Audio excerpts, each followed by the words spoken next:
1600 or log on to www.cbgarden.org.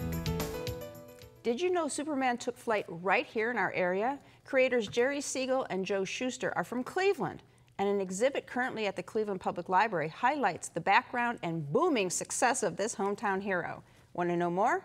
Amy Dawson is here to save the day. Amy is Literature Department Manager at the Cleveland Public Library. So welcome to our show.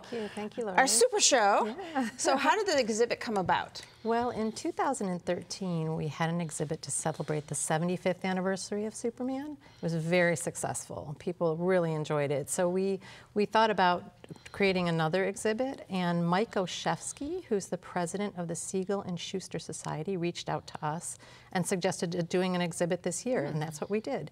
And we know that Jerry Siegel and Joe Shuster did a lot of work creating Superman at the library, that they actually worked at the library. So it was a perfect place for us at the library to celebrate both Cleveland and Superman. Of course. So what's the difference between the first exhibit and then this one? So the first exhibit that we did in 2013 had a lot of material from local collectors, but this exhibit in particular features primarily items from a renowned Superman collector, a fellow named Mike Curtis.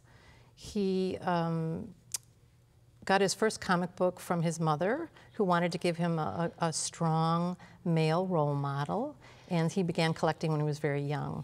And he is now the Eisner Award-winning author of Dick Tracy, the Dick Tracy comic. Oh. So he donated his whole collection to the library. So that's the basis of this exhibit. And it covers 3 floors of the library. Wow, that's a lot. Can you give us some kind of a preview of some of the favorite items?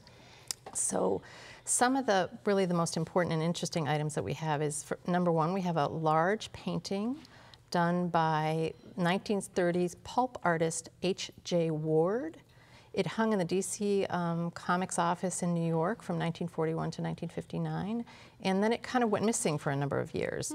And it resurfaced at Lehman College in the Bronx, and we brought that in. It's the first time it's ever been exhibited publicly. Oh boy, so people get to see something brand new. Pretty amazing. And then we also have a model of the sculpture created by David Deming of the Superman statue that's planned for the plaza by the Rock and Roll Hall of Fame. Oh, and that's, again, the first time that that'll be seen in public. Okay. There's also a special typewriter, I hear. That's right. So we have on display the desk that was owned by Jerry Siegel. It was donated by his daughter, Laura Siegel Larson. And we had a sort of a typewriter from that era on the desk, but people kept asking us about the actual typewriter.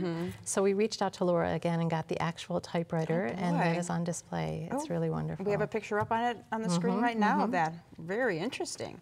I'm glad she did that. So, what else are fans going to see when they visit? So also, we have a recreated children's bedroom, which features Superman material from top to bottom. We have memorabilia, puzzles, toys.